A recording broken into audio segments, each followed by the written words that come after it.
everybody, happy hump day Wednesday and welcome back to the channel today. I want to welcome all of those who are new and welcome back to those who continue to tune in from week to week. So we are of course in BHM Pattern Designers 25 Sewing Challenge. For those who are new to the channel or just watching me for the first time and don't know what this is Black History Month in the United States. So this is the BHM Black History Month Pattern Designer Sewing Challenge, where between the dates of February 1st and February 28th, the 28th you will be pushing it, but there are a few patterns out there that you can make in one day. But basically, you make something by a Black pattern designer. It doesn't have to just be garments. It could be handbags. It can be wallets. It could be knitting, crocheting. It could be quilting, all of the things.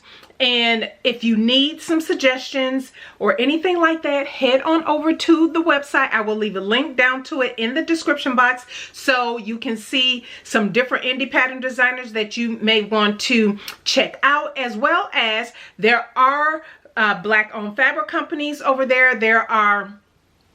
There's bra making, there's where you can get notions, stuff like that. And plus, if you're looking to have your patterns printed, we do have a Black owned print shop. It is Blue Cup Shop, also listed on the website, so head on over. Plus, we have some of our sponsors that have graciously given us discount codes to use throughout the month of February, so take advantage of that. And yeah, pick something out, get to sewing, and let me know what you are making. Oh, and before I jump into it, stay tuned for Friday. I don't know what time, but I plan to go live to start packing up your orders. I'm super excited about that. All right, let's jump into today's review because this is one I have done before. But first, let me tell you, this fabric came from So Much Fabric, who is offering a discount code this month. So make sure you head on over to the website and take advantage of that. But this is Vogue V1933. I made it in, you just saw this a couple weeks ago. But anyway, so I'll pop it up in the iCard. You can go check out the review if you want to know all about it. So, if you all saw my plans video for the month of February for BHM, you all know I had several patterns that I listed, and I told you at the gate, here's what I'm thinking I'm going to do. I might switch it up. I did not give any particular dates when I was going to make anything because, as many of you know, we have so many lovely ladies arriving February 25th for the in-person multi-day luxury sewing retreat. And by the way, there is one happening in 2026 in February, the weekend of the 12th through the 15th. If you are interested, link is down in the description box. I highly suggest, if you want to come to the retreat, that you go ahead once the registration goes out, which will be within another week. The registration to secure your spot will go out. And it's going to go to those people first. Last year when I opened up registration, tickets were sold, spots were taken within a week. And so I did increase the number of people that can attend for 2026. But again, I highly suggest, if you think you want to attend, definitely get on the interest form. Link will be down in the description box because, yeah, in about a week, I'll be opening up registration so people can secure their spots. And all the information, anything you want to know, is on that page, link down below. So in my plans video, I talked about different patterns, what I would do, didn't dedicate myself to a particular day or any of that.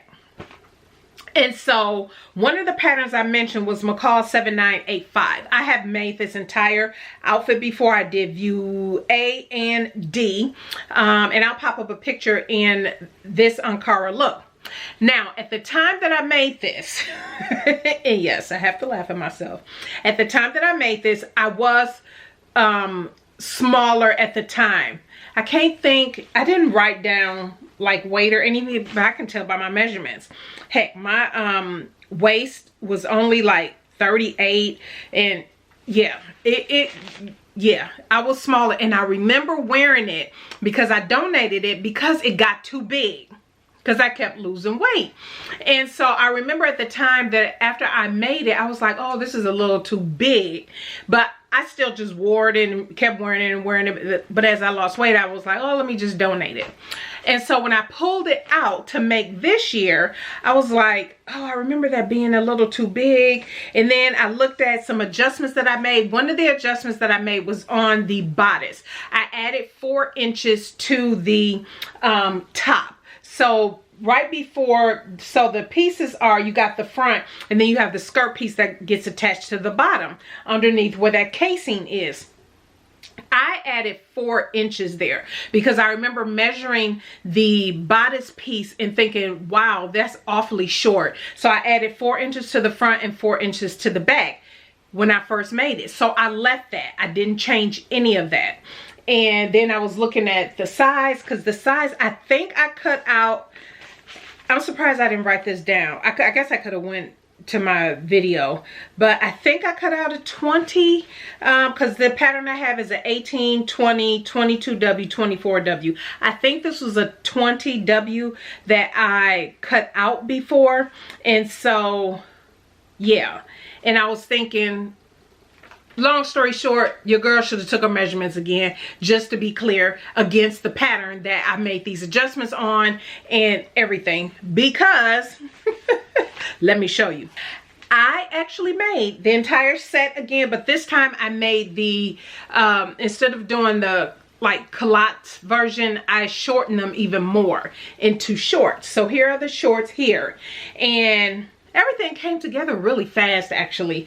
In a day, this whole look was pulled together. Although the next day I just added the snaps. I waited to do the snaps because I was going back and forth on doing the snaps. Cam snaps is what I added here that I thought blended in really well with the coloring, because the buttons, I was a little afraid to do buttons, and the only reason is, so Ankara, once you normally get Ankara, you know how stiff it is and you have to wash it and then it softens up to a really nice cotton.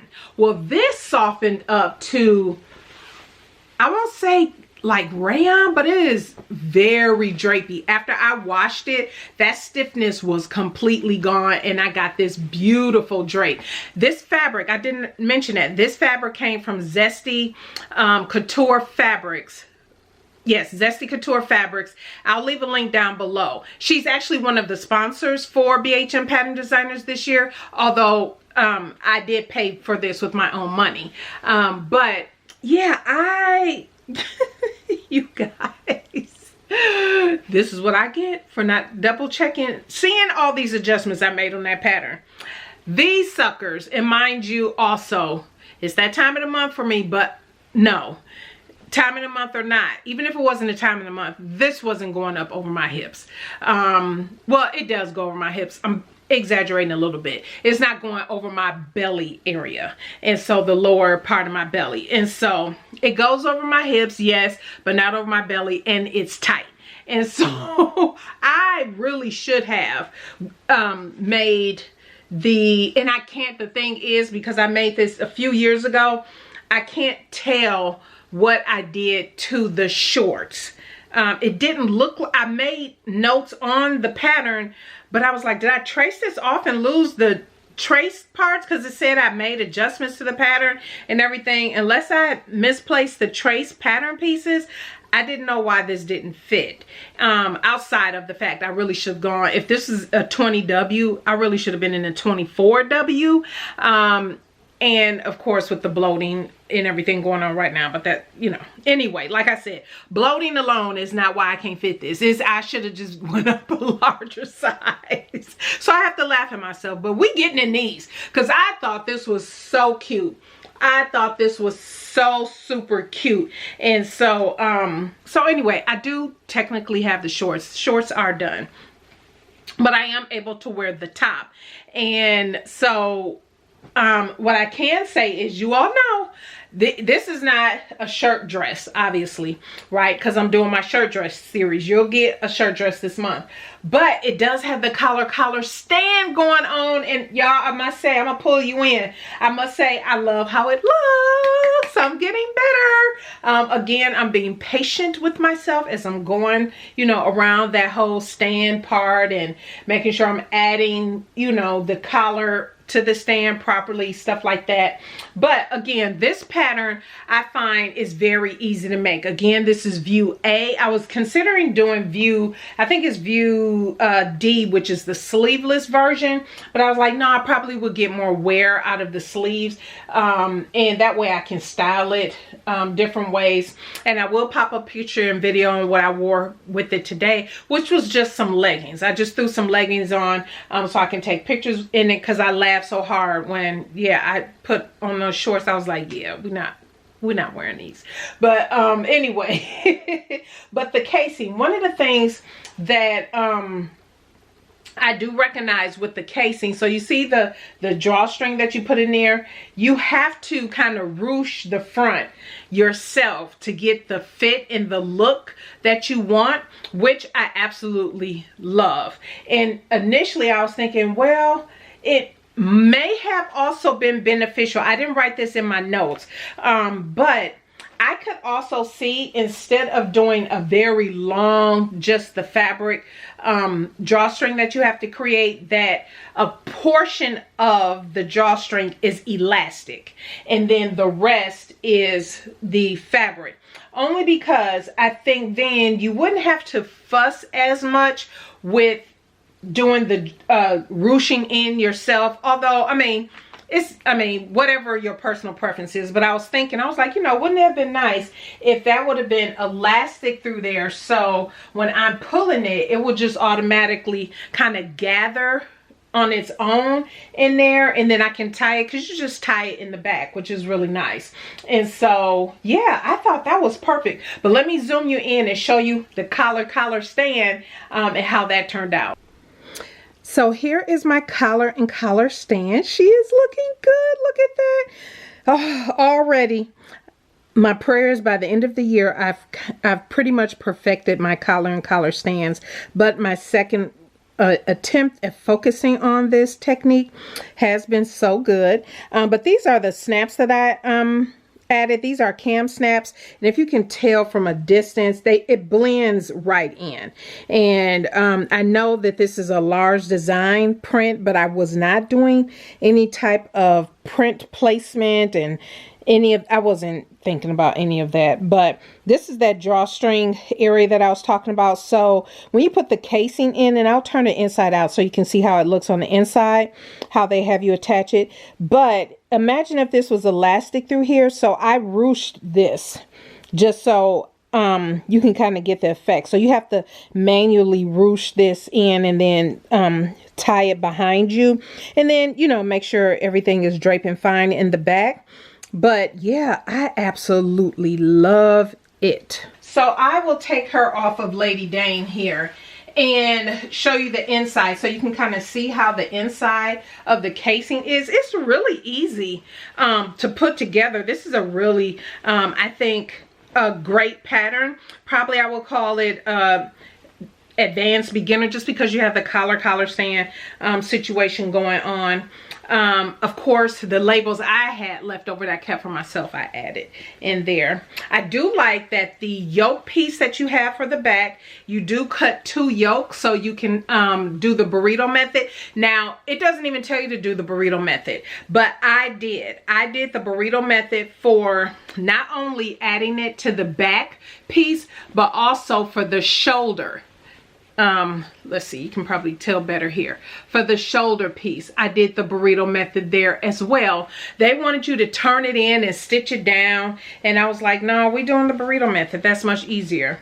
And so the casing, this is how they have you add the casing on the inside front. So as you can tell, there's a piece that you end up laying in there, and you stitch it down. You stitch it from the front, top stitch it down from the front. And so when you connect the bodice top with the lower front, you stitch that together, but then you hide all of that, because then you add this casing piece over, and then that's what you're running the drawstring through. And so yeah, that's the make. And another thing too, at least with the sleeves, I found that the bodice of this and everything still fits the way it's supposed to, but the sleeves were a little tight. And so I could have gone up a size in the sleeves. They were snug, I will say that, but this weight is coming off. Anyway, so yeah, I am very happy with these pieces. And the fabric, I got a 6-yard. It comes in 6 yards. So most Ankara, when you purchase Ankara fabrics, they come in 6 yards in the 6-yard package. So all I have left is this. This is all I have left, because I believe it was the front bodice piece I had to cut on the cross grain, which, I mean, this is Ankara, so it doesn't stretch, but you do cut a piece of bias, and so you cut that on the bias, and that's for the casing. That's the only piece you cut on the bias. But yeah, so that's the only thing with Ankara, because it's only 45 inches wide. You might have to manipulate your pattern to get the full piece cut out the way that you want. So yeah, I was like, I guess I got stuck in my head because initially I was thinking about doing the top and the dress you would have seen me just post on Sunday, and I was going to do some pants, view D, to go with that top. So I had pulled this pattern out, but I was able to get the full dress out of what I made and showed you for my birthday dress. But I was still kind of hung up on wanting to make this. So I decided just make the whole set again and just do shorts this time. And so that's what I did. And I absolutely love how it turns out, the entire look. So that is my review and my pattern for the day. Stay tuned for Sunday, because I do have, I think it's going to be the sassy sweatsuit, because I have the fabric, I have the pattern, I'm ready to go. So I'm thinking that's what I'm going to do. But stay tuned for, again, stay tuned for Friday. I don't have a time. I'm sorry, I don't have a time. But I am, my plan is to go live here on YouTube to pack orders. I want to thank everybody who have been supporting, who have been making purchases. And so now it's time to start getting those in the mail. I appreciate you all for your support and continued support. I have so many more great ideas coming up. And so, yeah, stay tuned for Friday sometime. It'll be early afternoon, I'm sure, when I start packaging up orders. So I'm very excited about that. But again, let me know down in the comment section what it is that you plan to make. And if you're not on YouTube, to share it on YouTube, that's totally fine, because it's you post your makes on Instagram. So it's an Instagram sewing challenge. But if you have a YouTube channel and I'm not subscribed or I don't know about you, definitely let me know. Tag So Natural Dane so I can come check out your video, or just make sure you know the rules. Tag So Natural Dane and BHM Pattern Designers, and use the hashtag BHM Pattern Designers 25 over on Instagram, so then I can see your make and what you have participated for this year. All right, everybody. Thank you again for tuning in today. I greatly appreciate it. You all have a blessed, blessed, blessed rest of the week, and we'll see you on Sunday. Bye.